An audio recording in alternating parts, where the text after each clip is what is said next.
Hello viewers, welcome to Edubandhu channel. আজকে আমরা যে বিষয়টি নিয়ে আলোচনা করব সেটা হচ্ছে বিডিপি এবং ইউজি। যারা অলরেডি পড়াশোনা করছো, অর্থাৎ first year, second year, third year, তো তাদের এক্সাম ফর্ম ফিল আপের জন্য নোটিশ দিয়েছে ইউনিভার্সিটি। তো এই নিয়ে আমরা বিস্তারিত আলোচনা করব। তার আগে বলে রাখি, যদি আমার চ্যানেলে সাবস্ক্রাইব করে রাখো তো অবশ্যই সাবস্ক্রাইব করে নিও এবং বেল আইকনটি ক্লিক করে নিও, যাতে আমার ভিডিও পোস্টের নোটিফিকেশন তোমরা পেয়ে থাকো। তো চলো শুরু করা যাক। অলরেডি যারা বিডিপি এবং ইউজি কোর্স করছো 2024 সালের অ্যাডমিশন বাদে, অর্থাৎ নিউ অ্যাডমিশন যারা নিচ্ছ তাদের বাদে সবাইকেই এই এক্সাম ফর্ম ফিল আপ করতে হবে। অলরেডি যারা ফার্স্ট ইয়ার, সেকেন্ড ইয়ার এবং থার্ড ইয়ারের পড়াশোনা করছো, ঠিক আছে? তো এই এক্সাম ফর্ম ফিল আপটি কদিন হবে সেটা আমরা দেখে নিই। তো এক্সাম ফর্ম ফিল আপ হবে 21/8/2024 বিকেল 2টো থেকে 28/8/2024 বিকেল 2টো পর্যন্ত। এবং এক্সাম ফর্ম ফিল আপ করতে হবে এই ওয়েবসাইটে www.nsucebdp.com, এই ওয়েবসাইটে। তো এক্সাম ফর্ম ফিল আপ করার জন্য ওয়েবসাইটে লগ ইন করতে হবে। তো কত কি ফিজ লাগবে তোমরা অন স্ক্রিন এখানে দেখতেই পাচ্ছ। বিডিপি এবং ইউজির জন্য আলাদা দেওয়া আছে, এবং এটা তোমরা যখন অনলাইনে সাবমিট করবে, অনলাইনে পেপারগুলো সিলেক্ট করবে, তখন তোমাদের এটা ফুল ডিটেলস দেখাবে কত লাগবে। অথবা তোমরা খাতা কলমেও হিসেব করে নিতে পারো কোন সাবজেক্টের জন্য কত টাকা লাগবে।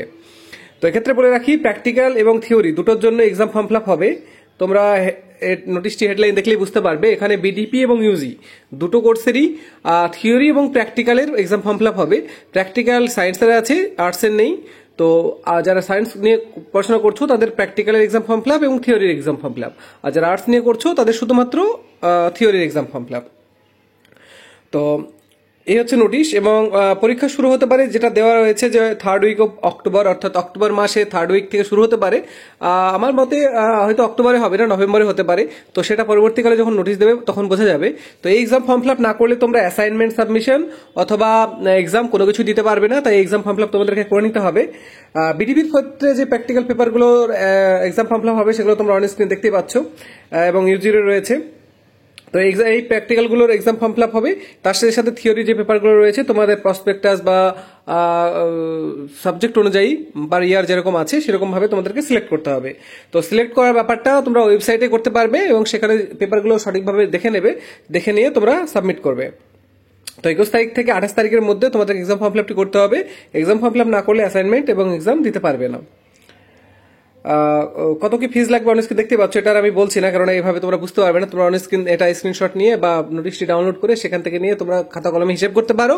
আর এত ঝঞ্ঝাট যদি না চাও, তো সেক্ষেত্রে তোমরা যখন পেপারগুলো সিলেক্ট করবে অনলাইন, তখনই তোমাদেরকে পেমেন্ট কত করতে হবে সেটা দেখাবে।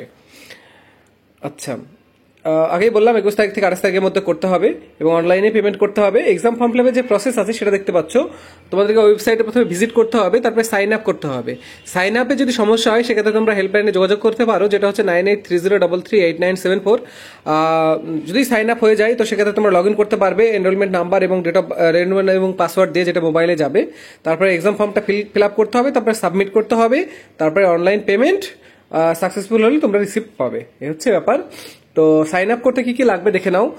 Enrolment number, date of birth, learner support centre code অর্থাৎ স্টাডি সেন্টার কোড, এবং তোমার সাবজেক্টের কোড, অল্টারনেটিভ মোবাইল নাম্বার। এক্ষেত্রে বলে রাখি, তোমাদের রেজিস্টার্ড মোবাইল নাম্বার তো একটা আছেই, তার সাথে অল্টারনেটিভ মোবাইল নাম্বার দেবে, যেটা এনএসইউতে কখনো ইউজ হয়নি সেরকম একটা নাম্বার, অর্থাৎ বাবা বা মায়ের এরকম একটা কারোর নাম্বার দেবে যেটা কখনো ইউজ হয়নি এনএসইউতে।